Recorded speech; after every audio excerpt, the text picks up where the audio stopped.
So guys आपको एक बारी फिर से स्वागत है हमारी डेली रेसलिंग एपिसोड में। और देखो आज जरा तो बात शुरू कर ली जाएगी the best in the world CM Punk से, क्योंकि वो दो राहों में आके फंस गए हैं। अब दो नावों में पैर डाल लिया उन्होंने और इन चीजों से ना उनका फ्यूचर और समरस्लैम दोनों ही अफेक्ट हुआ जा रहा है। तो देखो बात कुछ ऐसी है कि हम सभी जानते हैं कि जनवरी 2024 में रॉयल रंबल के अराउंड उन्होंने अपने आप को इंजर्ड कर लिया था। टॉर ट्राइसेप की प्रॉब्लम हो गई थी उन्हें, जिसकी चलते उनकी लाइफ से रेसलमेनिया 40 भी निकल गया, थोड़े बहुत पेपर व्यूज भी निकल गए और अब शायद समर स्लैम भी चला जाएगा। क्योंकि एक तरफ जहाँ पे डब्ल्यूडब्ल्यूई परफॉर्मेंस सेंटर वाले ऐसे कह रहे हैं कि सीएम पंक फुली क्लियर है, वो लड़ सकते हैं, वहीं पर शिकागो के डॉक्टर्स ऐसा कह रहे हैं कि सीएम पंक का भी क्लियर नहीं है, उनकी इंजरी अभी भी रह रही है, उनका ठीक होना बाकी है। अब पता नहीं यार सीएम पंक को किस पर भरोसा करना चाहिए, शिकागो मेडिकल फैसिलिटी पर या फिर डब्ल्यूडब्ल्यूई परफॉर्मेंस सेंटर पर। अब ये तो आने वाला समय ही बताएगा। लेकिन असली प्रॉब्लम तो ये है कि समर स्लैम को आने में अब 20-25 दिन भी नहीं रह गए और सीएम पंक वर्सेस ड्रू का मैच अभी भी अटका हुआ है। खैर बाकी आप चैनल को लाइक एंड सब्सक्राइब कर दो, आप मत फंस जाना इन चीजों में और वीडियो को एंड तक पूरा देखना, क्योंकि एक लव स्टोरी आपको इंतजार कर रही है इंट्रो के पार। एंड नाउ आप देख रहे हैं रेसलमैनिक्स एंड सब्सक्राइब करना तो बनता है। वेल गाइस, कभी बात होती है मामी एंड डॉम डॉम की,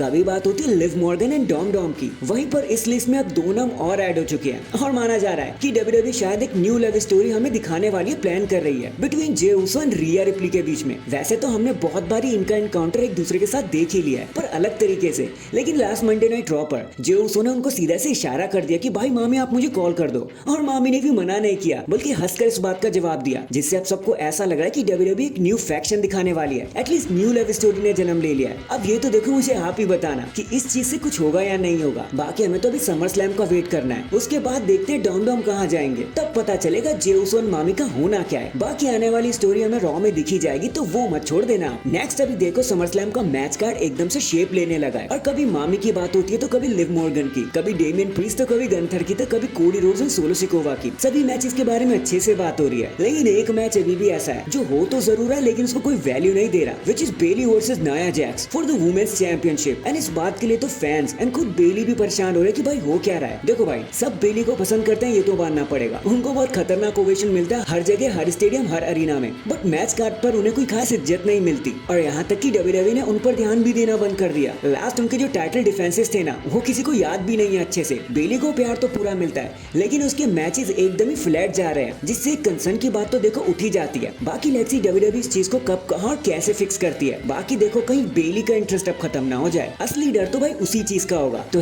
#जस्टिस फॉर बेली। इसके बाद लास्ट मंडे नाइट रॉ जो हो रही थी नटर सेंटर से, उसकी व्यूअरशिप निकलकर अब हमारे सामने आ गई है और रॉ ने फिर से एक बड़ी तगड़ा हिट ले लिया है, क्योंकि उस शो को मिले हैं 1.669 मिलियन की व्यूअरशिप, जो पिछले हफ्ते से पूरे 5% कम है। बाकी देखो रॉ का हाल तो ऊपर नीचे ही चलता रहता, तो अब क्या ही कहने। देखते हैं आगे आने वाला हफ्ता उनके लिए कैसा रहेगा। इन दी एंड अभी क्रिस वैन को इंटरव्यू देते हुए हमारे मॉडर्न डे महाराजा एकदम से बोल पड़े कि देखो तुम्हें वो एक बात तो याद होगी ना जो शेल्टन बेंजामिन ने कही थी कि कैसे उन्हें रिग्रेट होता है एक चीज पर, कि इन्होंने किसी दूसरे सुपरस्टार के लिए कुछ रेसिस्ट बात कर दी। और वैसे ही कुछ मेरे लाइफ में भी हुआ भाई, बल्कि मुझे तो रोना आता है उस बात पर कि वो मेरे साथ हुआ ही क्यों। तो एक्चुअली में बात कुछ ऐसी है कि जब मैं वर्ल्ड चैंपियन हुआ करता था तो मुझे एक प्रोमो कट करने के लिए कहा गया, जिसकी स्क्रिप्ट मेरे हाथ में शो से पहले, और उसमें शिंसुके नाकामुरा के लिए कुछ रेसिस्ट बातें लिखी हुई थी। मैंने तो सीधा जाकर राइटर से पूछ लिया कि भाई ये क्या दिक्कत है, तो उन्होंने मुझे बोला भाई कुछ नहीं कर सकते, ये विंस की तरफ से आया तो आपको बोलना ही पड़ेगा। तो मैं विंस के पास चला गया और उनसे कहा कि भाई ये थोड़ी बहुत चीजें चेंज कर दो। तो विंस ने कहा वैसा कुछ भी नहीं होगा, आपको बोलना ही पड़ेगा, और वैसे भी तुम नहीं बोल रहे हो, तुम्हारा कैरेक्टर बोल रहा है, तो टेक इट इजी। लेकिन फिर भी मैंने कहा